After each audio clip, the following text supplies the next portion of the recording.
को एक separate slot दिया, जिसमें कि इन्होंने पूरे इनके इंडस्ट्री सेक्रेटरी ने इनके एनर्जी सेक्रेटरी ने पूरा प्रेजेंटेशन किया कि क्या स्कोप है। उसने बताया कि पावर सेक्रेटरी ने बताया कि हम लोगों ने उड़ीसा का एक पूरा रीअसेसमेंट कराया था कि कितना सोलर कैपेसिटी है, कितना फ्लोटिंग सोलर कैपेसिटी है, बिकॉज आरी कैपेसिटी यहाँ कुछ कम लगी है। बट क्योंकि ग्रीन हाइड्रोजन के हब्स बन रहे हैं ऑन द कोस्ट लाइन, तो एसेंशियल है कि उड़ीसा में ही जनरेशन हो आरी का। उस पर चर्चा हुई, क्या क्या पॉलिसीज हैं वो हमें बताया गया, हम लोगों ने भी इनसे बात की। तो आगे जा करके बहुत जल्दी फ्लोटिंग सोलर में डेवलपमेंट होगा यहाँ पे, और आरी पास करने का भी यहाँ पे काफ़ी स्कोप रहेगा। One minute. I want to add something on Odisha.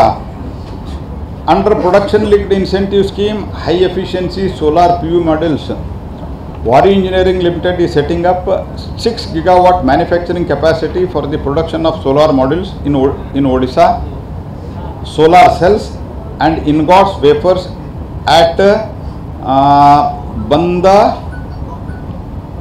एक है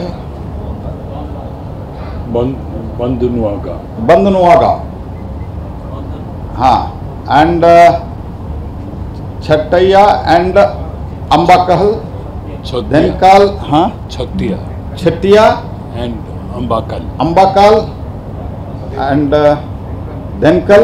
Dhenkanal and Gandia district with an expected investment of around 9,000 crores. And AMPIN Solar One Private Limited is setting up 1 gigawatt manufacturing capacity of solar modules and solar cells and at Khurdga, Bhubaneswar with an expected investment of 730 crores. And 40 megawatt solar park has been sanctioned in Ganjam district and being developed by NHPC. And 100% solarization of the Konark town and temple. These are the plans for the both state and जो central together. These are the plans.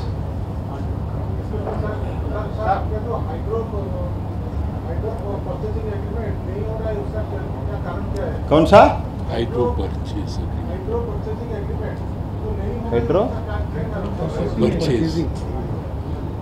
Purchasing आपका जो hydro purchasing agreement जो हो रहा है, कौन state नहीं कर रहे हैं और क्यों नहीं कर रहे हैं? Power purchase agreement you are asking? नहीं, ये तो है पावर परचेज एग्रीमेंट। ऐसे मैं सब स्टेट का नाम बोलना नहीं चाहता हूँ। क्यों नहीं हो रहा है? क्या प्रॉब्लम क्या है? देखो, इश्यू तो अलग अलग है। ऐसे तो एक एग्जाम्पल के लिए बोलना है तो आज के दिन में actually solar if you compare it to the thermal non pitted है, तो ये जो हमारा रिन्यूएबल एनर्जी होता है, सोलार एनर्जी होता है, it is quite comparatively economical, but in spite of that हो नहीं रहा है। तो reasons are different and you can explain it. It is not that it is not happening. It is happening, but at a slightly slower pace. Because in the last year we have floated bids worth almost 50 gigawatt plus. That has been a historic level of floating of bids.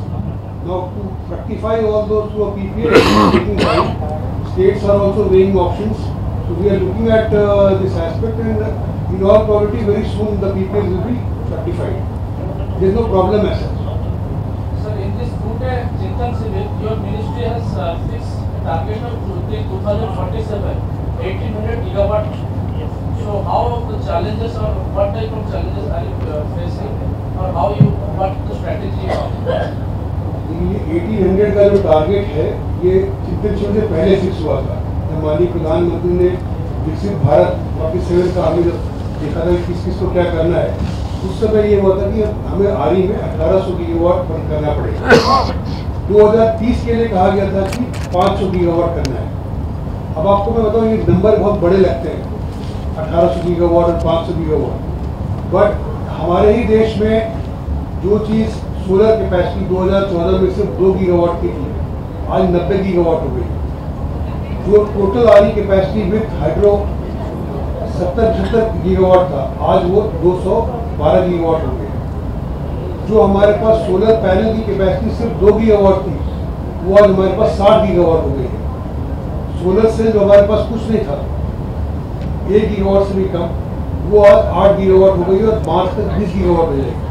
मतलब इसमें प्रगति बहुत अच्छी रही है। अगर आप 10 साल का आंकड़ा देखें तो वो देखने के बाद ये 500 और 1800 बहुत बड़ा नंबर नहीं लगता। हमें क्यों चाहिए होगा, बिकॉज ओवरऑल टारगेट है 2070 का नेट जीरो करने का। उसके लिए हमें जो इतने माइलस्टोन फिक्स किए हैं 2030 के, 2047 के, फिर आगे आपके 2070 के। So what about the wind and water? What about the wind and hydro? Wind and hydro are also part of the RE capacity. Wind capacity today is about 47 gigawatt. It is expected to go up to 100 gigawatt by 2030. Just a minute.